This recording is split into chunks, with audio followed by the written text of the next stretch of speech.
እንዴት ናችሁ ውድ ቤተሰቦቻችን? ይህ ፉአድ ባህሩ የዩቲዩብ ቻናል ነው። የተለያዩ ርዕሰ ጉዳዮችን በተለይ ከዝውውር ጉዳዮች ጋር አያይዘን የምናነሳበት ቻናላችን ላይ ትገኛላችሁ። ዛሬም እንደተለመደው በርከት ያሉ የዝውውር ጉዳዮችን ወደ እናንተ ልናደርስ ነው የተገናኘ ነው። ስለምታደምጡን ከኛ ጋር ሁል ጊዜም ስለሆናችሁ እጅግ ከልብ አድርገን እናመሰግናለን። ፉአድ ባህሩ ፕሮግራሙን እየመራው ከእናንተ ጋር ቆይታን አደርጋለሁ። ዛሬ ሰፋ ያሉ የዝውውር ጉዳዮችን እናነሳለን። ትላንትና አርሰናል ሻምፒዮን መሆኑ ይታወቃልና ከሱ ጋርም የተያዙ አንዳንድ ጉዳዮችን እናነሳለን። ነገር ግን አብዛኛው ቆይታችንን የምናደርገው በክረምቱ የተጫዋቾች የዝውውር መስኮት ሊፈጸሙ ይችላሉ ተብለው ከሚጠበቁ ዝውውሮች ጋር አያይዘን በጣም ሰፋ ያሉ መረጃዎችን ወደ እናንተ እያደረሰን ቆይታን የምናደርግ ይሆናል።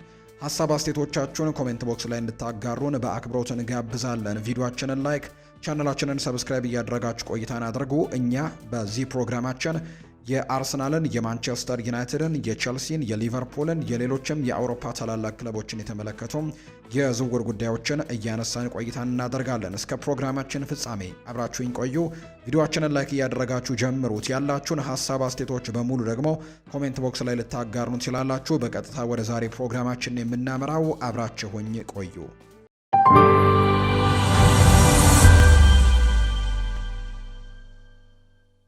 ወደ ቀዳሚው መረጃችን እናምራ። ቼልሲ በክረምት የተጫዋቾች የዝውውር መስኮት የኮሎኙን የክንፍ መስመር ተጫዋች የሆነው ሰኢድ ኤልማላን ለማስፈረም ፍላጎቶች እንዳሉት ይፋ ተደርጓል። ምንም እንኳን በውድድር ዘመኑ መጀመሪያ ላይ በአሌሃንድሮ ጋርናቾና በጄሚ ባይኖ ጌቲያንስ ላይ ኢንቨስት ቢያደርጉም ሁለቱም ተጫዋቾች ከሚጠበቀው በታች ዝቅተኛ ብቃትን ነው እያሳዩ የሚገኙት።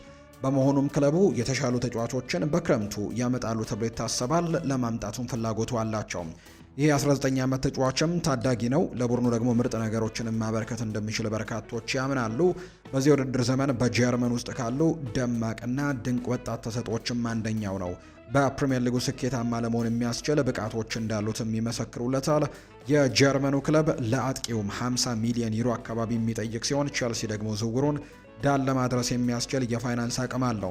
ሉካስም ቀደም ሲል ሰኢድ ኤልማላን ከፍተኛ የዝውውር ዋጋ ይሸጣል የሚሉ መናገራቸውን ጭምር ነው እየተናገረ የሚገኘው። በስፖርት ዊትነስ ላይ ዋቢ አድርገው የሚወጡ ዘገባዎች እንደሚያመለክቱት ቼልሲ አሁን ላይ ተጫዋቹን ለማስፈረም በሚደረገው ፉክክር መሪነቱን ይዟል።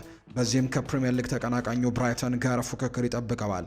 ኤልማላ በዚህ የውድድር ዘመን 12 ጎሎችንና 5 አሲስቶችንም አድርጓል። 17 የጎል ተሳትፎችም እንዳለው ጭምር ነው የሚታወቀው። ቼልሲ ለሚቀጥለው ሳምንት ዝውውሩን ማጠናቀቅ ይችል እንደሆነ ወደፊት ይታያል። ወደ ለንደኑ ክለብ የመቀላቀል እድል ለ19 ዓመቱ ታዳጊ አስደሳች ሊሆን ይችላል። ቼልሲ በእንግሊዝ ካሉ ታላላቅ ክለቦችም አንዱ እንደመሆኑ መጠን በሚቀጥለው የውድድር ዘመን ለዋንጫ የሚፎካከርበትን መድረክም ሊፈጥርለት ይችላል።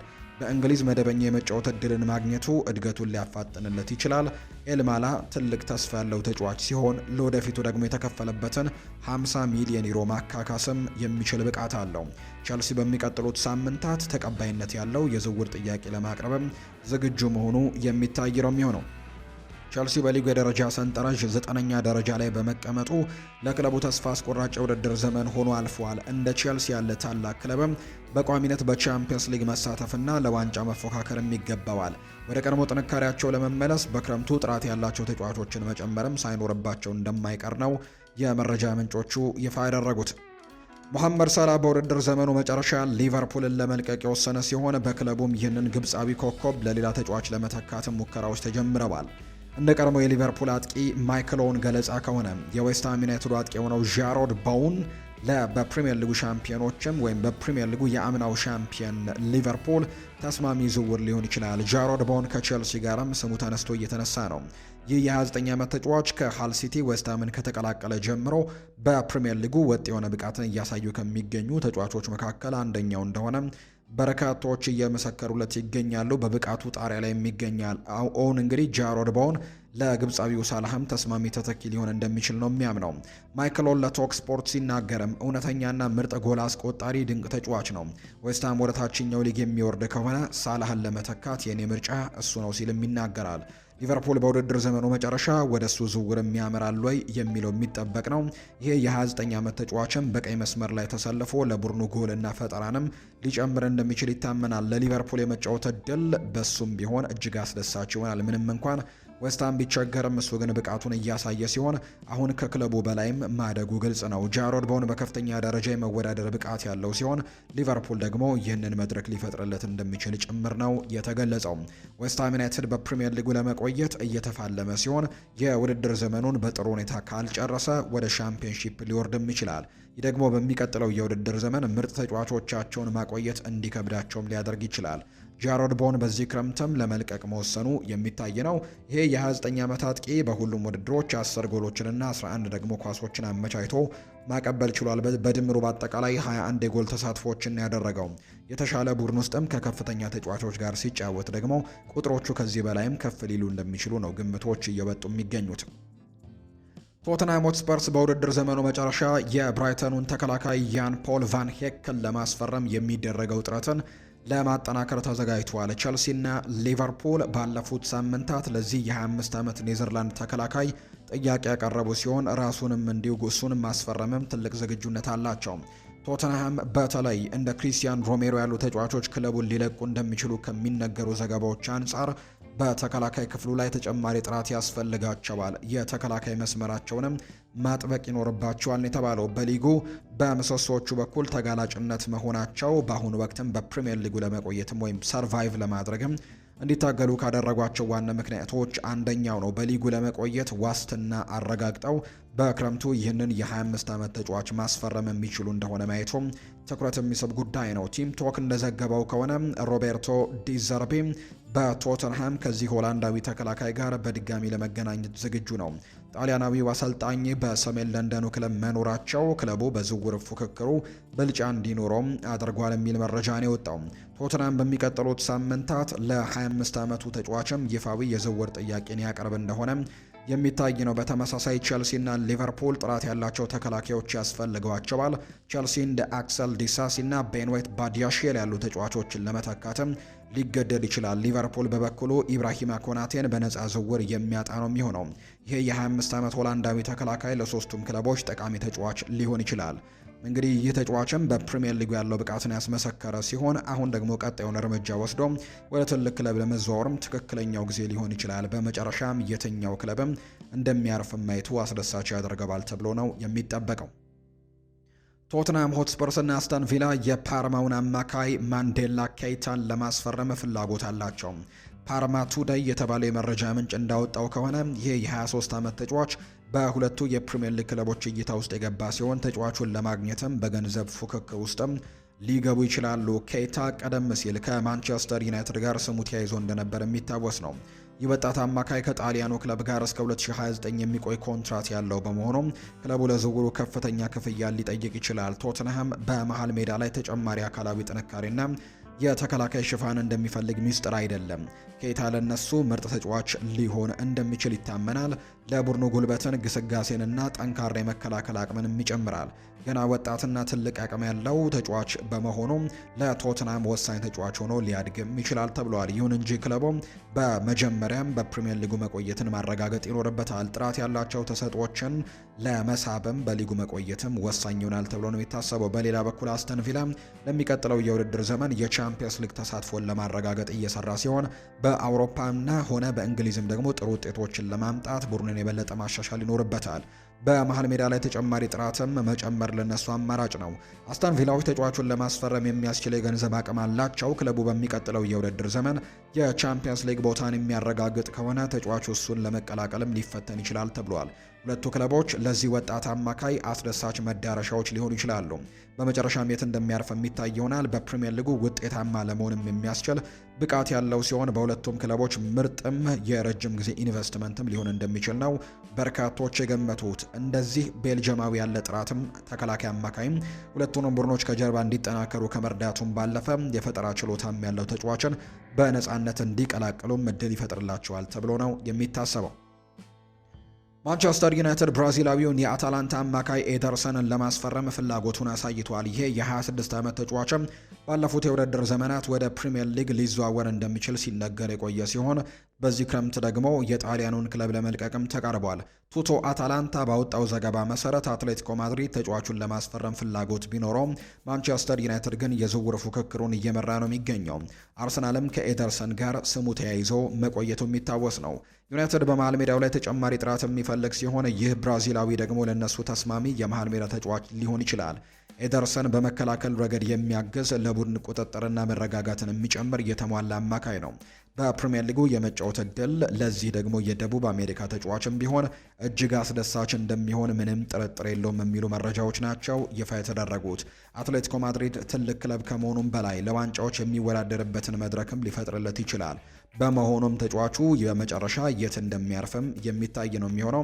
ማንቸስተር ዩናይትድ ከስፔኑ ክለብ ጋርም ሲነጻጸር የተሻለ የፋይናንስ አቅምም ያለው ሲሆን በዓለም ላይ ካሉ ታላላቅ ክለቦች አንደኛው ነው። ክለቡ ለሚቀጥለው የውድድር ዘመን የቻምፒየንስ ሊግ ተሳትፎን ያረጋገጠ በመሆኑ ብራዚላዊው ተጫዋች እነሱን ደግሞ ለመቀላቀልም ሂሳቡ ሊስበው ይችላል ተብሎ ይታሰባል። በፕሪሚየር ሊጉ የመቆየት ወይም የመጫወት እድል ለአብዛኞቹ ተጫዋቾች ውድቅ ለማድረግ አስቸጋሪ ነው። ይህም በሙያው ቀጣዩ እርምጃንም እንዲሁ ሊሆን ይችላል። ራሱን በከፍተኛ ደረጃ ለማረጋገጥ የሚፈልግ ሲሆን በእንግሊዝ በቋሚነት መጫወቱ ደግሞ ምርጥ ብቃቱን እንዲያወጣውም ሊረዳው ይችላል። ማንቸስተር ዩናይትድ ለኮቢ ማይኖ እምነት የሚጣልበት አጋርን የሚፈልግ ሲሆን ብራዚላዊው ኤደርሰን ደግሞ ለዚህ ሚና የሚመጥን ተጫዋች ነው። ከሱ በተጨማሪ ክለቡ ካሴሜሮን የሚተካ አስተማማኝ ተከላካይ አማካይ ላይም ኢንቨስት ማድረግ ሳይኖርበት እንደማይቀር ነው መረጃዎቹም ይፋ የተደረጉት። የማንቸስተር ዩናይትዱ ኮከብ ማርከስ ራሽፎርድ በአሁኑ ወቅት በውሰት በባርሴሎና የሚገኝ ሲሆን ለስፔኑ ክለብም እጅግ አስደናቂ ብቃትን እያሳየ ነው።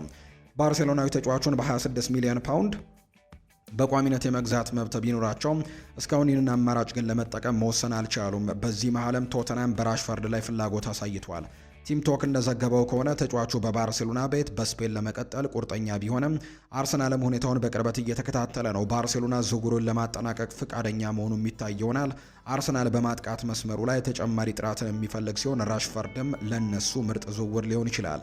የ28 ዓመት ተጫዋች በማንኛውም የፊት መስመር ቦታ ላይ መጫወት የሚችል ሲሆን በቡድን ጎሎችና ፈጠራ ሊጨምር ይችላል። በአርሰናል ግራ መስመር ላይ በመሰለፍ የፊት መስመር ጥምረቱንም ሊያጠናክረው ይችላል። በተለይም የባርሴሎና በቋሚነት ላለመግዛትም ከወሰነ እንደ አርሰናል ያለ ክለብን የመቀላቀል እድል ለተጫዋቹ ትኩረት የሚስብ አማራጭ ሊሆን ይችላል። ራሽፈርድ በከፍተኛ ደረጃ መወዳደርና በቋሚነት መጫወት ይፈልጋል። አርሰናል ደግሞ ይህንን እድል ሊፈጥርለት ይችላል ተብሎ ነው የሚታሰበው። አርሰናሎች በዚህ የውድድር ዘመን ፕሪሚየር ሊጉን ዋንጫ ለማንሳትም ቅድመ ግምት የተሰጣቸው ሲሆን የዩኤፋ ቻምፒየንስ ሊግ ፍጻሜ ላይም ደርሰዋል። በአሁኑ ወቅት በዓለም ላይ ካሉ ምርጥ ቡድኖች አንዱ መሆናቸው አጠራጣሪ ባለመሆኑ ማንኛውም ተጫዋች እነሱን ለመቀላቀል ሊፈተን ይችላል። የተጠየቀው የዝውውር ዋጋ ተመጣጣኝ ሲሆን አርሰናልም ዝውውሩን ለመፈጸም የሚያስችል የገንዘብ አቅም አለው። ይሁን እንጂ ተጫዋቹ በሳምንት 325,000 ፓውንድም የሚያገኝ በመሆኑ ዝውውሩ እንዲሳካ ደሞዙን ማስተካከል ሊኖርበት ይችላል። አርሰናል ለአንድ የ28 ዓመት ተጫዋችም እንዲህ ያለ ከፍተኛ ደሞዝ ለመክፈልም ፍላጎት ላይኖረው እንደሚችል ነው የሚነገረው።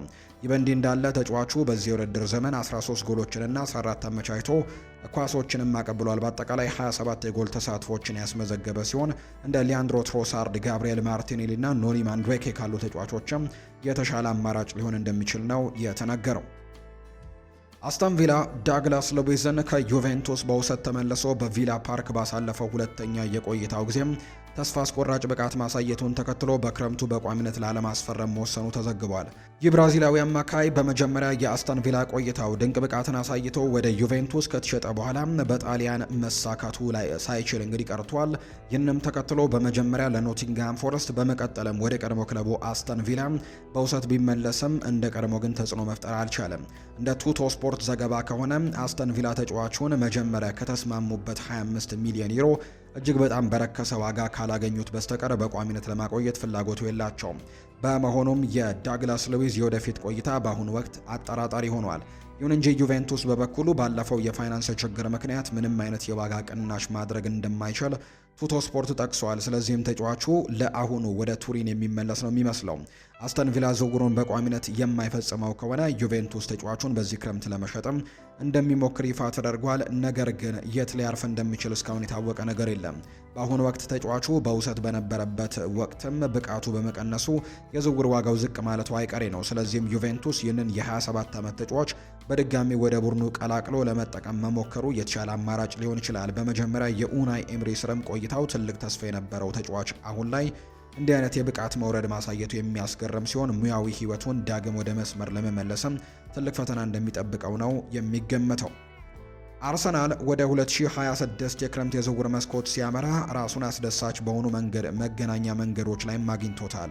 አርሰናሎች የዩኤፋ ቻምፒየንስ ሊግ ፍጻሜ ላይ የደረሱበትንና ከ120 ሚሊዮን ፓውንድ በላይ የሽልማት ገንዘብ ያገኙበት ታሪካዊ የውድድር ዘመንን ቢያሳልፉም በኤምሬትስ ስቴዲየም የሚገኙ የበላይ አመራሮች ከፍተኛ የሆነ የቡድን ማጥራት ስራን ለመስራትም እየተዘጋጁ መሆናቸው ነው የተነገረው። እንደ ስካይ ስፖርት ዘገባ ከሆነ ሚኬል አርቴታና ስፖርቲንግ ዳይሬክተሩ አንድሪያ ቤርታ በዚህ ክረምትም ተጫዋቾችን ለመሸጥ ቅድሚያ ሰጥተዋል። ምንም እንኳን አርሰናል ተጫዋቾችን ለመግዛት የግድ መሸጥ ያለበት ደረጃ ላይ ባይሆንም የክለቡን የፋይናንስ ሁኔታ ለማሻሻል ግን የሂሳብ መዝገባቸውን ማመጣጠን ይፈልጋሉ።